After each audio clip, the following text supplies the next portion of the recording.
Okay, so I will just, everything is good to go, and we are running. Super. We are live. It's great. Good morning, Vietnam. Yes. Good morning, Asheville. Yeah.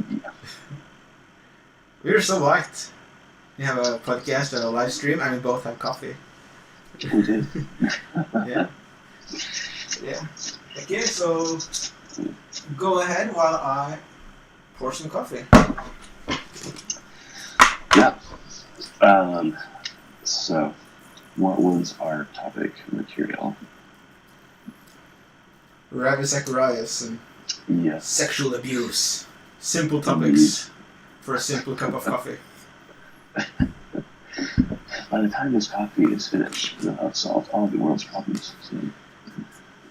Or have said a lot of things that shouldn't be said on the internet. That is something that, with a live stream, Yeah.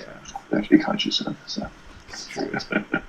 Yeah, no, so I was just saying, like, I'm not well, like, versed or read into the whole thing with Ravi, but it was interesting because I think this was maybe even a month, or maybe two, time frame kind of gets, I don't know, messed up by the year 2020, so who knows. Mm-hmm.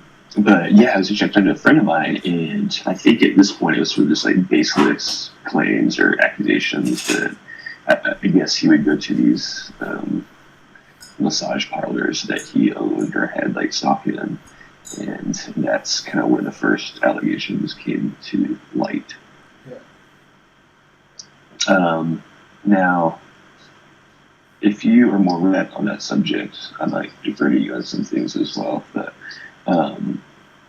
so I believe what the article stated is there was even maybe some accusations within the ministry as a whole. Is that correct? I haven't heard about that, but I have heard that people within the ministry have said that they believe these allegations that has been made by people outside of the ministry. Yes. Then they have felt like the ministry hasn't properly dealt with it, you know. Okay. But I don't know about anything from within. Yeah, neither do I. So, yeah, I mean, that is just kind of the shocking thing. I guess, I don't know. I feel like just whether it was the fact that it was 2020 or the fact that I think that was probably 2-3 years ago when all of these accusations were just coming to light among various people in very high positions, with like the Me Too movement and so forth, so on.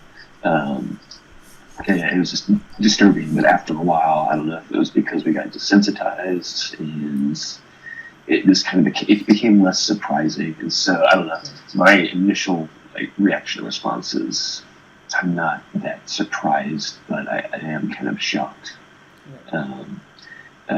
I'm not surprised when it comes just to human nature and behavior that something like this would occur, but I am shocked that it's somebody like Ravi. Yeah. I think it would be nice to just go very quickly through what the case actually is, because there's two reasons. One of them is that I personally feel more like this is a case that feels relevant for me, you know? Yeah. Because one of my big things in my life is that I want to do the sort of things that Ravi has done, not in the way that he has done it necessarily, with speaking and these kind of things, but to me it is obvious that the Christian worldview and the Christian faith belongs in the university, in politics, in the social sphere. Yes. And what we have here is this sort of Me Too thing, with probably the biggest. It's one thing that he is the biggest, or one of the biggest Christian apologists, but he is definitely the one with the widest reach to people in power. Yeah. So he's probably the single most influential Christian apologist as well.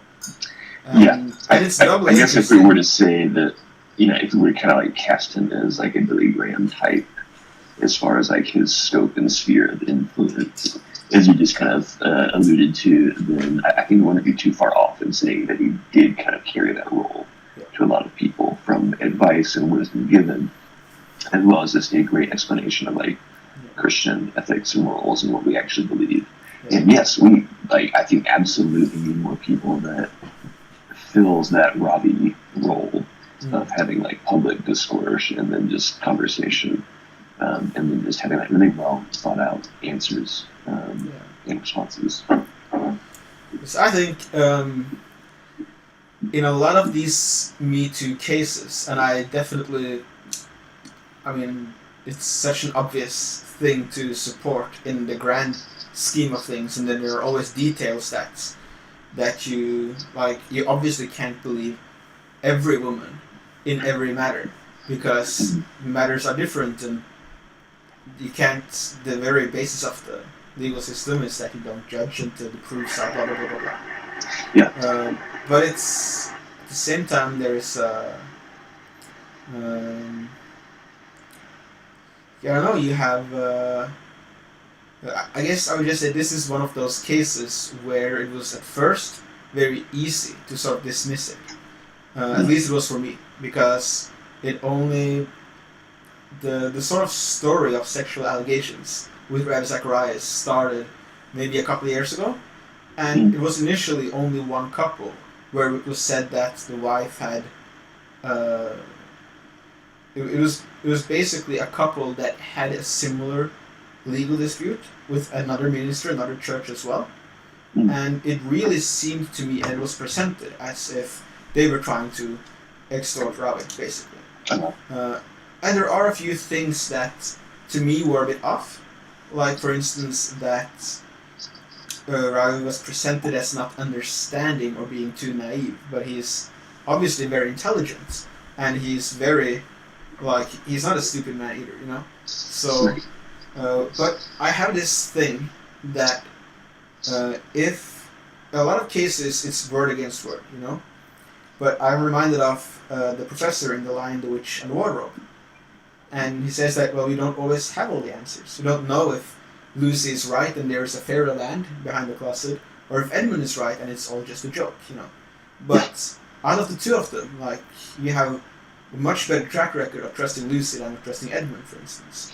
It's like, who would make something up to protect themselves? Edmund would. Lucy would, you know. So one of those common sense things is if someone is being repeatedly involved in something that is dubious and you don't know, but it's there's no smoke without fire, you know. So there is a person that I know just tangentially, which a lot of my friends know, who has been involved in similar things, and everyone know that those things really did happen, you know.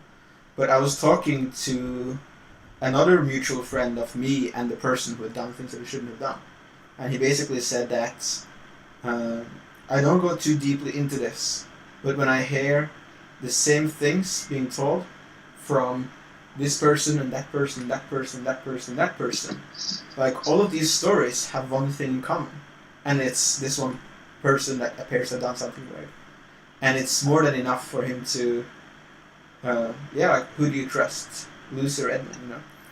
What happened to me was that in this case, a few months after Ravi died, he started becoming that person, not the other way around, you know. It switched from being, these people seem to have a history with this, to being, a lot of people who doesn't, Suddenly, Ravi became a person that was dubious. And that's when his ministry, the possibly biggest apologetics ministry, hired outsiders to go through it, and to go through everything, and to be very straightforward and honest in what they found. And then they found clear enough evidence that even Ravis's own daughter, who is one of the heads of the ministry, has gone public and said, yes, he has done these things. And it's one thing with most Me Too things, because to me, I'm like, well, what did you expect? He's Harvey Weinstein, you know? What do you expect? He's this politician. We all know they're jerks, you know? But it becomes different in a man whose entire public ministry is built on his character, and when his fault in his ministry, I could have easily ignored it, but I feel like I have much more to learn from going into it, and and that's why I want to talk about this. right now. So Yeah. And I think I just have some initial thoughts on that too. Not, like I said, not being overly familiar with the example of Ravi, but just kind of reading some of that. Man, it's so shocking. And I don't know. There's maybe an element of just kind of being. It seems like being in the spotlight really does something to people. Usually not so much in a good sense. And I don't think he was somebody that necessarily craved the spotlight, as oftentimes people do. I think he used it as a platform and knew that he was having an impact, and a positive one, through that. It seems like there is just something about, I don't know, just being in such like a public capacity in view that changes people oftentimes for the better. And kind of regardless of who they are sometimes. And I don't know what that is. I don't know what some of the underlying issues are. If it's just oftentimes maybe insecurities kind of are revealed or come to light, and that leads to other things. It seems to be the biggest thing is oftentimes some area of discontent or insecurity that propels people down this path to where they make really terrible decisions like that. Yeah. So I think the public pressure is high, and it's not just a public pressure. If you look at people like Jordan Peterson, he stood in more public pressure, but for a very much shorter amount of time. But it just wears people down. Like, even when it's not criticism, when it's just even positive, you see how many celebrities and actors just completely burn out and go off the rails because it is intense to always be watched and always be judged. And when like smoking a joint on the Right or Wrong podcast makes your stocks drop this and this much, and when you're like, who are your friends and who just wants a piece of the pie and all that things.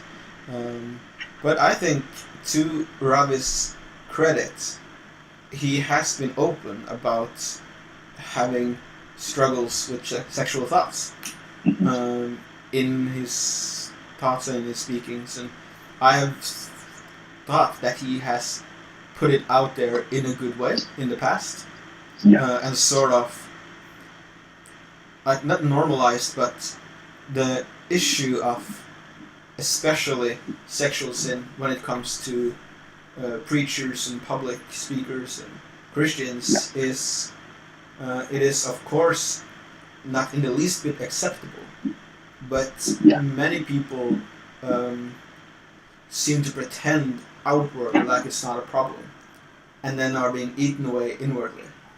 And I think it is important that we realize, both for the people who are in those very visible positions, but also in people who are very easily duped into idolizing them, that this is a genuine issue. And to me, that is to Ravi's credit, but it is far more to his discredit that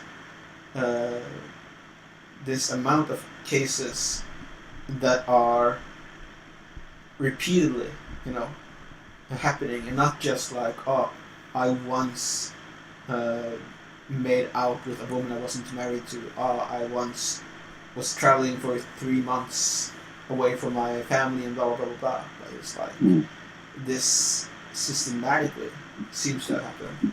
That is an issue, and it's an issue that Christians have to answer for, because Ravi has been a great inspiration, and you would still be able to put up a lot of his sermons and preachings and say this is very good. And then it is interesting, something that I want to grapple with is how, to what degree do we disown that? What do we disown? Yeah, and I think that's like a larger conversation too, and topic to cover, because I remember, I guess it was within the last 2 years, you had the Joshua Harris, the I Kissed Dating Goodbye author. Yeah. And then I think it was the guy from Hillsong as well that kind of like publicly renounced his faith. Yeah. And that was a big question. Kind of what I saw like in the Christian world was, these people arguably contributed something and impacted a lot of people in the Christian world. Now that they have, essentially like apostatized, like, do we still find value? Do we still find that their material, their writing for publication should still have an impact on us? Are they still worthwhile, and to what degree because of this? I mean, I think it's really kind of a question that answers itself. It seemed like it wasn't the time before we knew these things about them, and it seemed like they weren't yet in that place either. So I would say yes, but then also just again kind of navigating like we need to have responses to these types of things because they're never going to be isolated incidences. They're going to always continue, and as is human nature. And so I think just as the Christian world, we need to have good responses to those things when they happen. Yeah. They're difficult to respond to. Yeah. It is one of the oldest, not like schisms, but the oldest dividing debates in the Christian church that goes back to the persecutions under Nero and whoever else persecuted Christians in that time, which was basically, to what degree do we forgive and excuse what should be unforgivable sin? Which is basically priests who renounce their faith to avoid getting killed by Nero, for instance. Can they still serve as priests? Can they still administer salvation when they have renounced it? And and there's this doubling thing here, because obviously God's love is great enough, but at the same time, to what degree can you install fallible humans in holy seats? And that's I think, I've got like three thoughts on that. Because it is such an interesting topic. I mean, my first one, just the initial response is, I think that is why Jesus is called the blameless high priest. And that's why he is referred to as, we have a high priest who intercedes for us and atones us, one that never has sinned himself. And I think that's why it's such an amazing thing. I was, I guess, like reading Leviticus in the last couple months, and they were talking about Yom Kippur, the Day of Atonement. How there was that one day a year where the Jewish congregation would be purified. And there are all these purification rituals for the people, and then the priest that was doing the purification as well. And if the priest messed up one thing or wasn't purified, gosh, you were in real trouble then. So it's interesting. And then the other two thoughts I had with that is about like priests, recanting their faith under persecution. Did you see the movie Silence? What's that? With Adam. Did you see the movie called Silence with Adam Driver? I haven't, but I've been wanting to see it. Yeah. I think I watched it on the plane the last time I went to India, and it was so fascinating. I watched it in segments. Like, I think I watched half of it on the way there and half on the way back. It was really just fascinating. And it's interesting, too. It's like produced by Martin Scorsese, and then who himself kind of considers himself like a lapsed Catholic. Yeah. But it was dedicated to all of the pastors and the missionaries that were persecuted and died under like the show business, essentially. And it was really interesting because that was the thing of, they were trying to get them to recant their faith and they would be spared. And Adam Driver's character is in that position where he needs to do that to save the lives of other people. And so it was really this kind of like moral, ethical question, and then the dilemma of that as well. It was really fascinating film. So, what do you draw away from that film that is applicable here? Yeah, I don't remember the exact setup there, but essentially the way the film, and this would be spoiler alert, but the way the film ends is there's, I believe, like several of his traveling companions And they sneak into Japan to actually find a father in the Jesuit order who had been unheard from in like months. Who's played by Liam Neeson. And it's so interesting because I think, when I remember Liam Neeson's character, they end up finding him, and he's been like living in like a Buddhist monastery, and essentially has kind of embraced the Japanese way of life, yet still has like a little like cross necklace that he kind of just hides and like keeps really close and special to him. And then later on, Adam Driver is given this opportunity to spare his traveling companions who are going to be like executed if he would recant his faith, which he ended up deciding to do. And then later on, I believe he was actually, I can't remember how it is now. Essentially, I think when he dies, he's cremated. I believe he just dies a natural death at the end. So it's, fast forward years, and as they're cremating him, he's got like this little like wooden cross in his hands and stuff. So it was something he always held on to, but it was something that the Japanese just made him do as a public display. So it was more about their power and control than it was about who is the right religion here. It was also intertwined as well from both aspects. In the Western world, the church was the state of the church. Yeah. In the Eastern world, the shogun was the controlling power, and Buddhism was their religion. So it was all like kind of intermixed. So it's really more of a collision of powers than it is about like a spiritual debate. And then you've got this underlying like personal spiritual layer in there, which was fascinating to kind of look at and examine. So that was one of my takeaways. Yeah, the mixing of church and power, or religion and power, really, is something that comes up a lot in wars that are seen as religious wars. And for me, like, Norway is it's very deeply entwined in Norwegian history, that debate. Because a lot of people, even though they might approve in principle of Christianity, believe that Christianity was forced through the sword, basically, in much of Norway.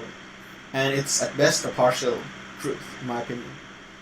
It's a big disservice to Christians not to acknowledge that there was force involved, but it is also important to realize that this happened during the right after a period where Norway was being unified as one country, and that time period has an enormous amount of strife. It's basically Game of Thrones, who will sit on the Iron Throne.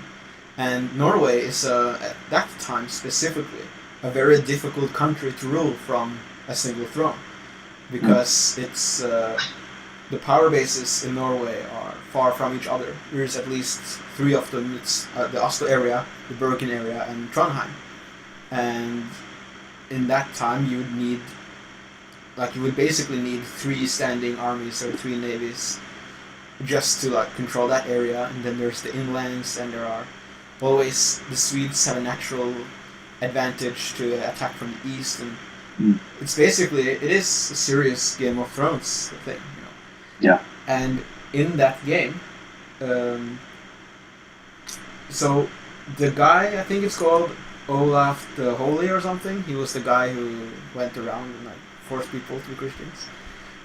First off, he seems to have had a genuine spiritual conversion, in my mind. He seems to have been genuinely convinced that Christianity is the right religion. And then what happens is, in this period of the time, the Catholic Church is the dominant force in Europe. And it is through the Catholic Church that you are pulled into a system of basically education, international communication, science. It's like all these things that you used to be a part of the modern age was within the Catholic Church in Europe at that time. And it is in many ways quite similar to this sort of European Union debate today, Brexit or not. And it basically means that it's not like, it was that and also politics, but it's, you cannot have church and not have politics at this time period, because church in this time period meant the Catholic Church, and the Catholic Church was the European Union of its time. And then it's people who and so when he goes around Christianizing Norway, he's actually just going around confirming his rule, but his rule is defined also through Christianity.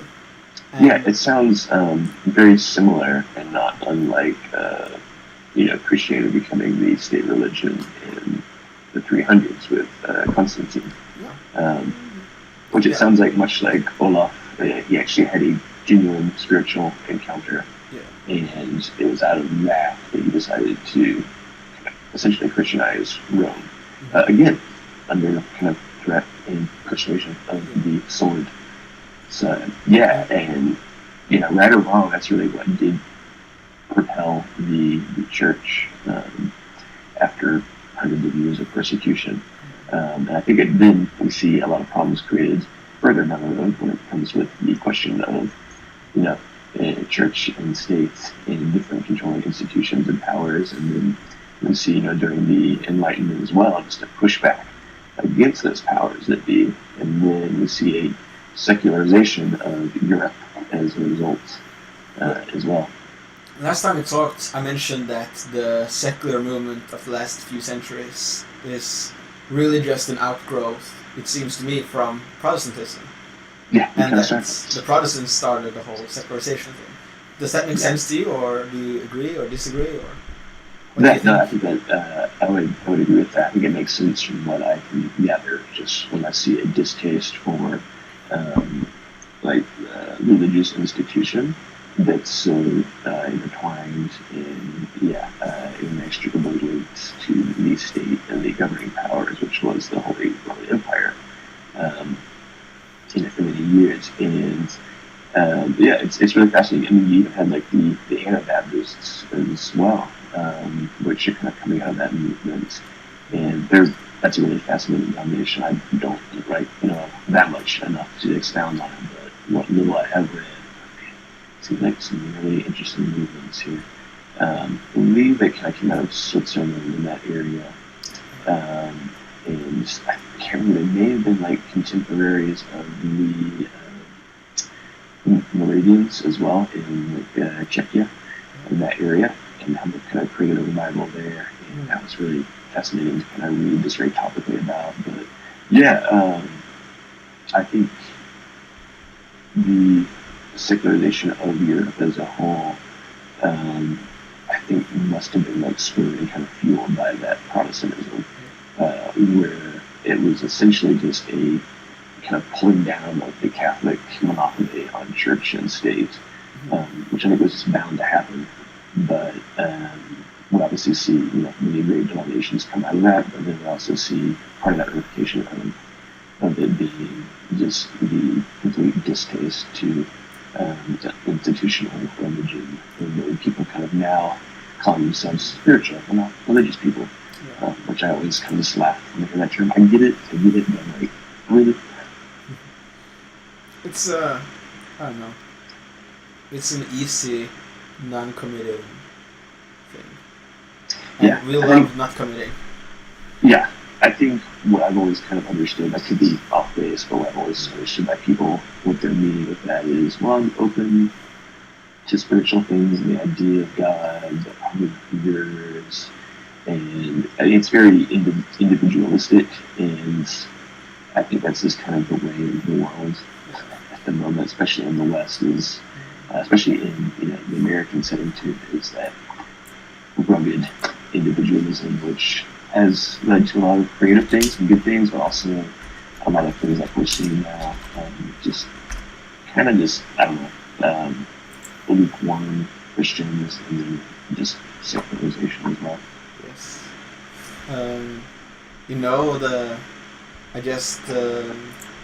I went out of the message chat window thing, because in order to point this back to Ravi, it reminds me that Ravi has a very good reading of G.K. Chesterton, his quote on the New Rebel. You know that one? Quote some things for me, if you will. Remind me. I can start to read it, and you can tell me if you want to stop reading it. But it's so good that I might as well just finish. It goes, but the New Rebel, because G.K. Chesterton is basically, he's a Catholic who's attacking modernity in the 1910s, basically. And to read him, it feels like reading prophecy almost. But he has such great wit and humor as well, that it's like no one can... it's like He's philosophically pimp slapping people, you know. Yeah. And I love it. But he writes in everyday man's language. He was a journalist and was like king of the sophists, you know, before he became a Catholic. But I'll read it. It says, "The new rebel is a skeptic and will not entirely trust anything. He has no loyalty, therefore he can never be truly a revolutionist. And the fact that he doubts everything really gets in his way when he wants to denounce anything. For all denunciation implies a moral doctrine of some kind. And the modern revolutionist doubts not only the institution he denounces, but the doctrine by which he denounces it. As a politician, he will cry out that war is a waste of life, and then as a philosopher, that life is a waste of time. A Russian pessimist will denounce a policeman for killing a peasant, and then prove by the highest philosophical principles that the peasant should have killed himself. The man of this school goes first to a political meeting where he complains that savages are treated as if they were beasts. Then he takes his hat and umbrella, goes on to a scientific meeting where he proves that they practically are beasts. In short, the modern revolutionist, being an infinite skeptic, is always engaged in undermining his own minds. In his book on politics, he attacks men for trampling on morality.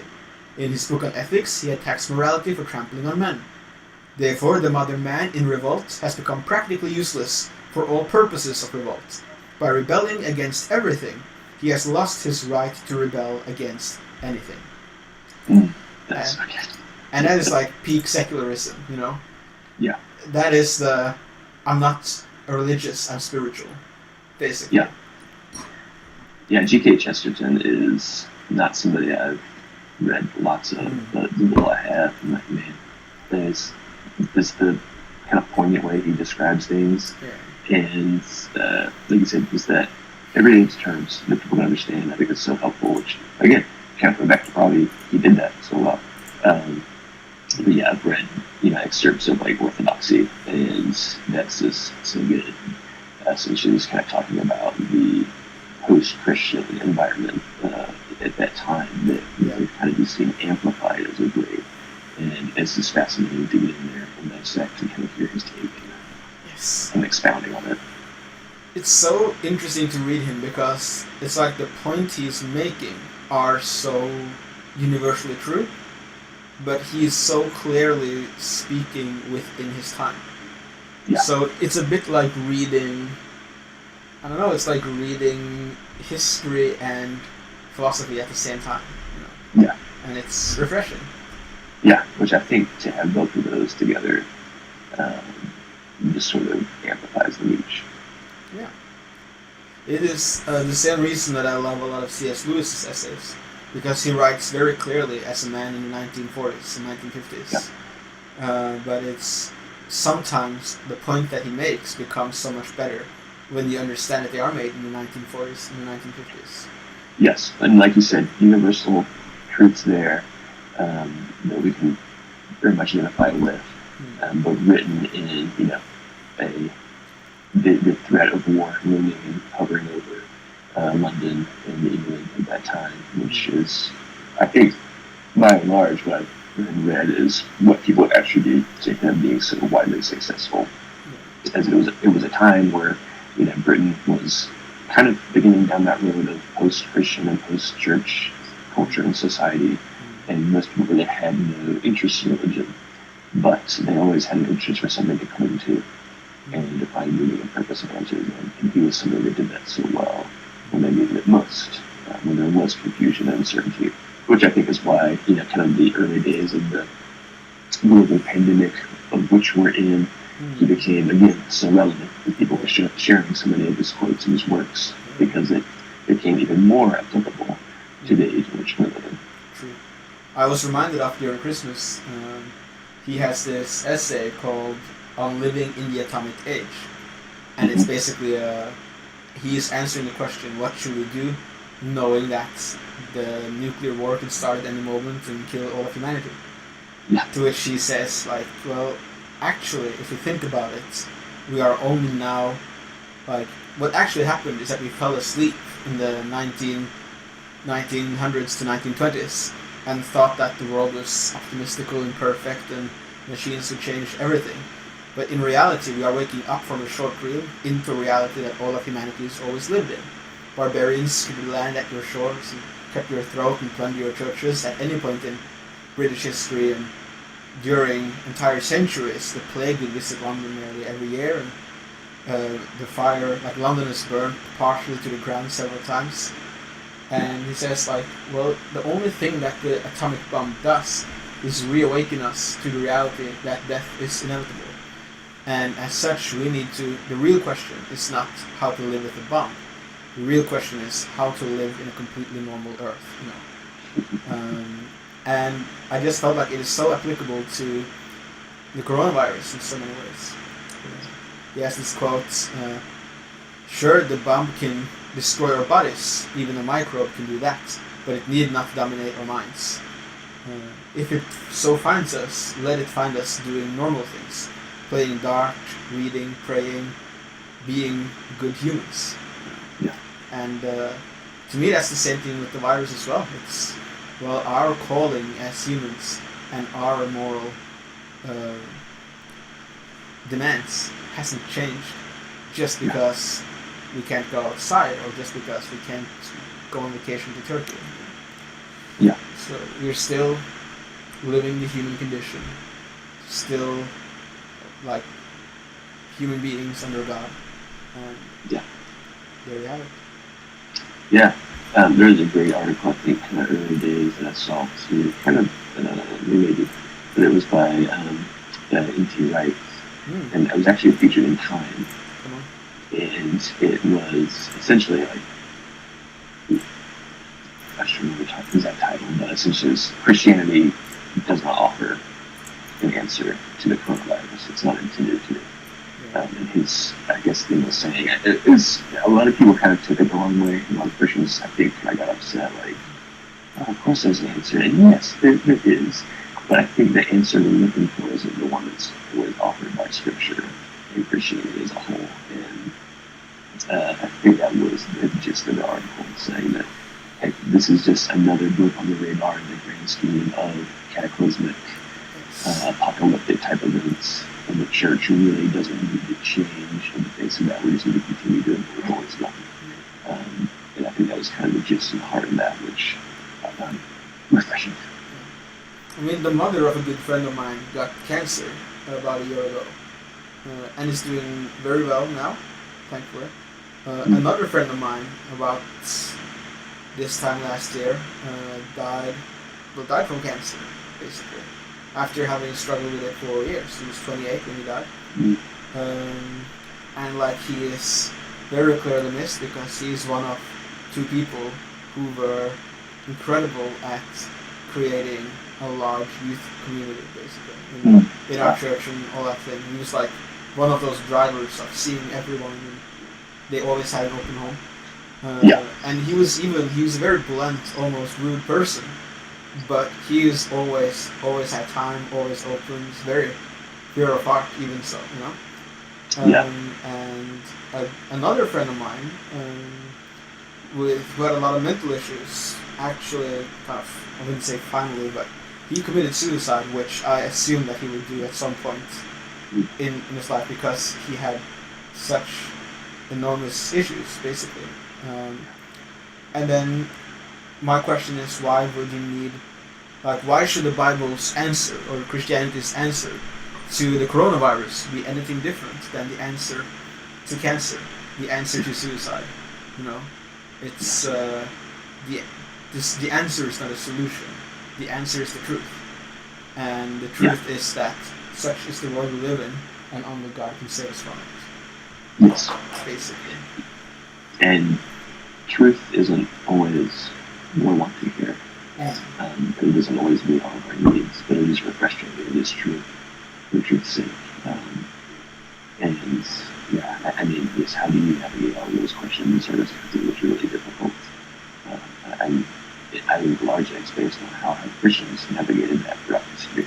What can we learn and take away from it and continue to practice?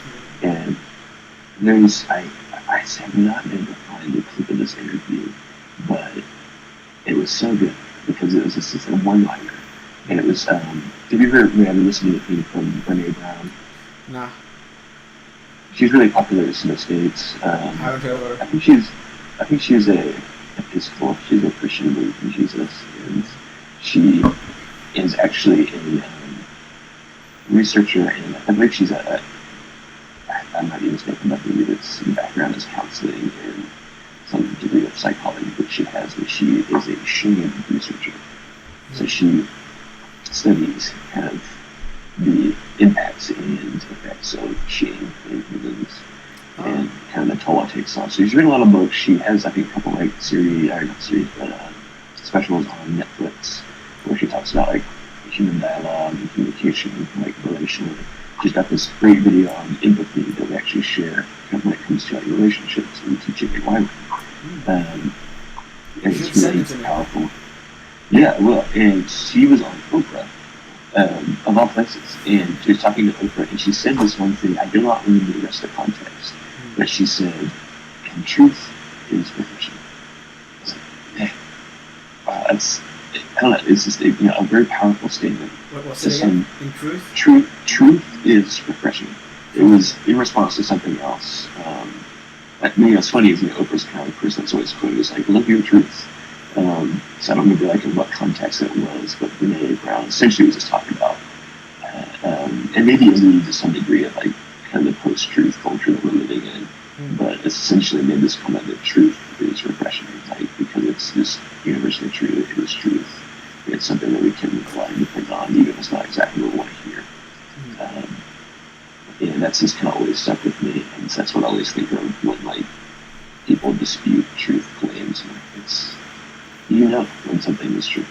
You just know because it's refreshing, and it makes things clear.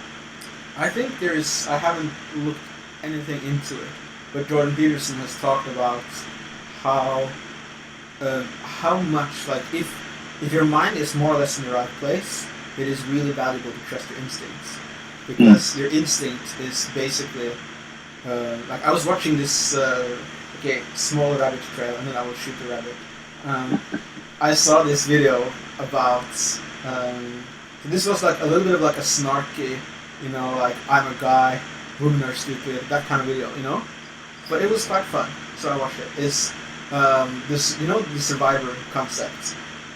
So this there's this programmer, Bear Grylls, or series where Bear Grylls has taught a group of like 16 men and 16 women separately survival skills for 2 days each, and then they are dropped on an island in the tropical island somewhere, and then they have to survive and like manage everything on their own.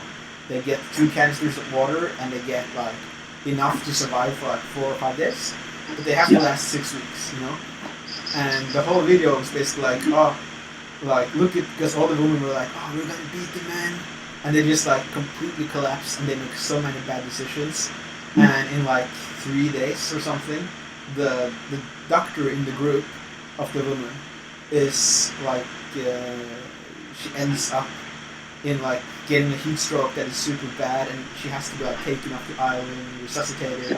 It's like they would have literally died the entire group 5 times over because of things that they do.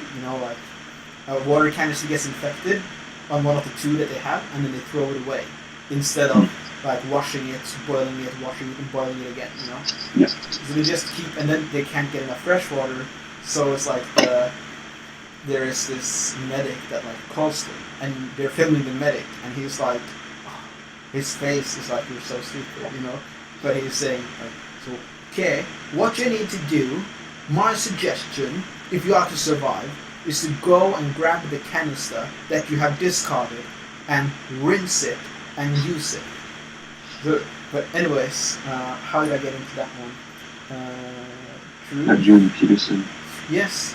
Okay. So when he analyzes the men, this is a guy who sort of like analyzes everything that's happening, and he looks at the men, and he says that there are no issues personally between the different men except for one thing that gets pulled out into 3 episodes, because that's what they have to work with. And it's basically, there's a guy who's very good at fishing, and he fishes food. He fishes most of the food for the group. And he is really angry that this other guy is, he basically found a net washed up on the shore, and he spends days repairing it, and he spends weeks trying to catch fish with it. And he basically doesn't want to do the normal work like everyone else. He believes that this net, if it works, would be amazing. So he spends a couple of weeks on that net, and then finally, and it's so like the guy who fishes, it's like when you, in a survival situation, you need to do two things. You need to find out what has worked and repeat that. That's how you survive. But you also need to be creative and try new things and fail a lot of times. And then that's how you explore new things. And then it's like you need to repeat what works, but you need to try new things in order to find what works. And the point that he's making there is that the vast majority of creative people provide nothing to the group. But maybe 8% provide something that is so valuable that even if you need those 92 other percent to be useless, that's what you need in order to get these 8%. Yeah, that's interesting. Hey, I just wanted to add, I have got to jump off here in just a minute. And somebody gave me a call, and I was looking at my battery at the same time. I'm down 2%, so I did not want to hit it. But yeah, like 15 minutes. Intuition is basic survival. That's basically what I'm saying. You know, like intuition is how we've gotten this far, and I think that it's interesting to look into whether intuition and this sort of thing that we can't truly explain yet. It's like, do we recognize truth when we see it? That's really good. I believe. Rather than like trying to reinvent the wheel all the time, but like this works. Yeah. Let's use a proven and tried method. Which I like why postmodernism is just so like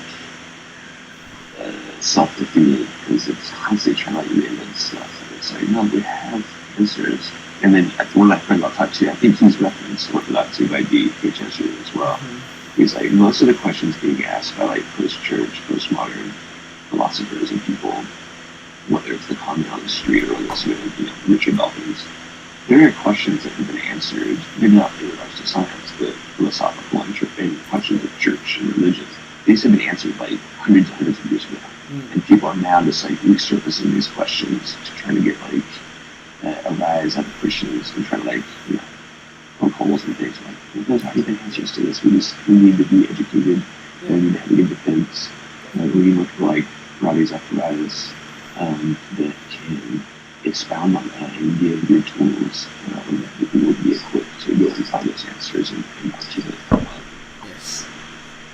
I don't know. That's why reading Chesterton and reading Lewis almost feels prophetic, because that is where you find a lot of the well-presented answers to questions that are now being given simply because you don't know enough.